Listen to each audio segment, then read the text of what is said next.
जी हाँ, तो आपने देखी ये तस्वीर। इन अधिकारियों को लेकर आपके मन में क्या भाव है?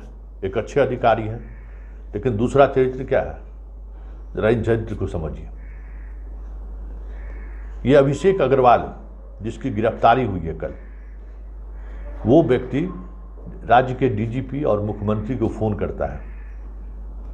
बिहार के पटना हाई कोर्ट के चीफ जस्टिस के हवाले से, मैं चीफ जस्टिस बोल रहा हूँ, एक मेरे जानने वाले यूपी के जज बार बार फ़ोन कर रहे हैं, आपके यहाँ गया के एसएसपी रह चुके हैं, गलती हो गई है लेकिन यंग लड़का है, उसको थोड़ा मदद करिए। और उसी कॉल के आधार पर डीजीपी ने उस आईपीएस अधिकारी पर, आदित्य कुमार पर, जो गंभीर आरोप है, उन आरोप से उन्हें मुक्त कर दिया। अब आप समझ सकते हैं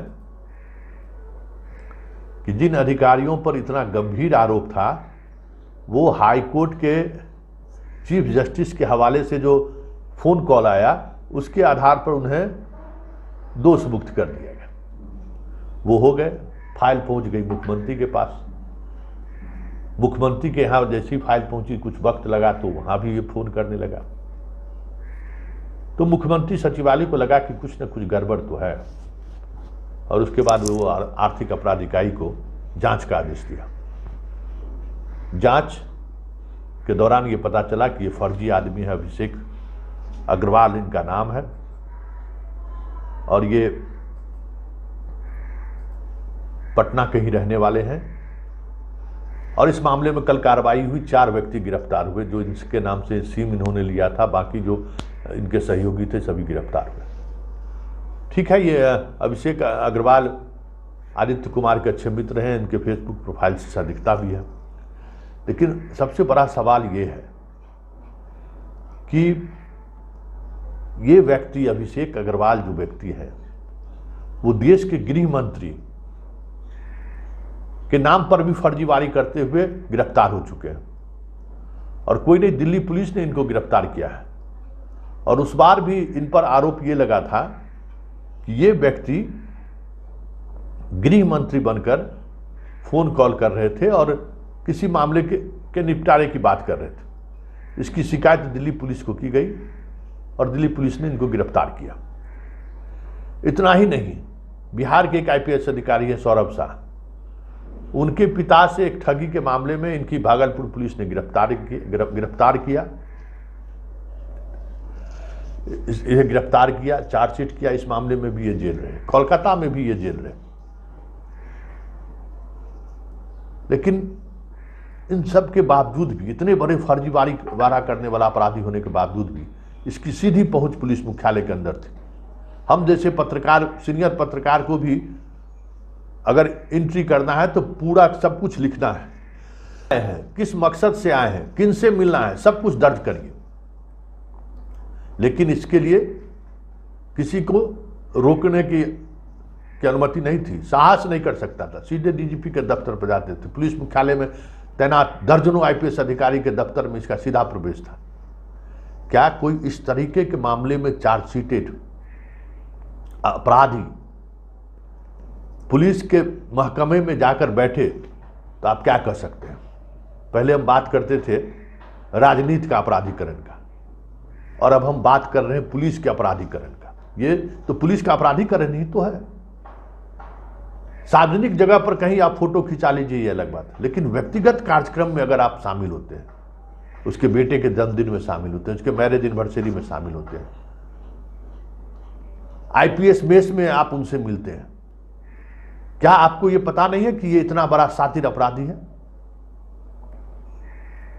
और अगर आप पता नहीं है तो फिर पुलिस विभाग में आपके रहने का मतलब क्या है? यह भी एक बड़ा सवाल है। और अगर आपको पता है, स्वाभाविक तौर पर आपको पता है, फिर भी उसके आप निजी ताल्लुकात उनसे बनाए हुए हैं, तो आप पर कार्रवाई होनी चाहिए कि नहीं?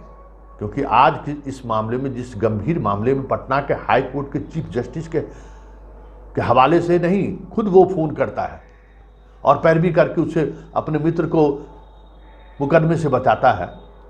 ऐसे बड़े गंभीर मामले में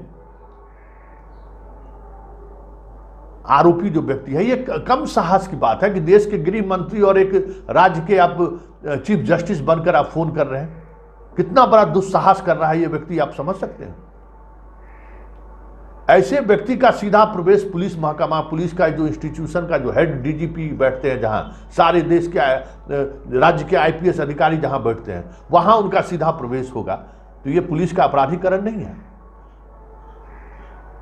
इसको क्या कहेंगे? पुलिस का अपराधीकरण नहीं तो क्या कहेंगे? और जब आईपीएस अधिकारी के साथ इस तरह के रिश्ते रहेंगे तो इंस्पेक्टर डीएसपी की क्या हैसियत है? क्या मजाल जो इसको रोक सके? ये एक बड़ा सवाल है। इसलिए सीधे सीधे पुलिस के अपराधीकरण का मसला है और इस मसले में सरकार को गंभीरता से कार्रवाई करनी चाहिए, क्योंकि कहीं से छुपी हुई बात नहीं है। यह सर्वविदित बात है कि इतने गंभीर मसले पर यह जेल जा चुका है।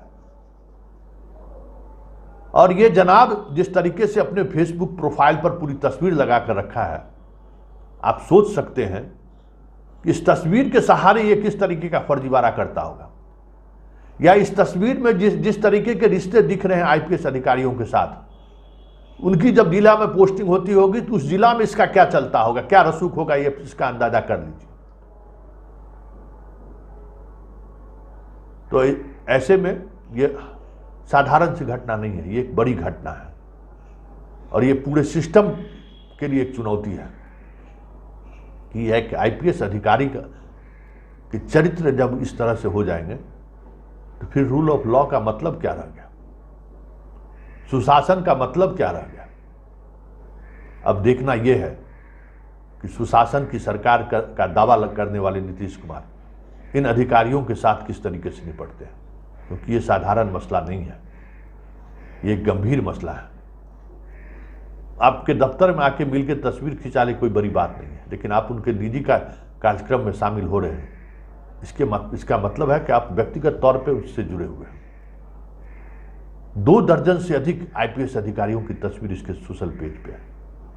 बहुत सारे ऐसे होंगे जिसकी तस्वीर उन्होंने नहीं लगाई। तो आईपीएस अधिकारी का रिश्ता किसी नटवर लाल से हो, किसी शहाबुद्दीन से हो, तो उस राज्य में गवर्नेंस और रूल ऑफ लॉ का कोई मतलब रहेगा क्या?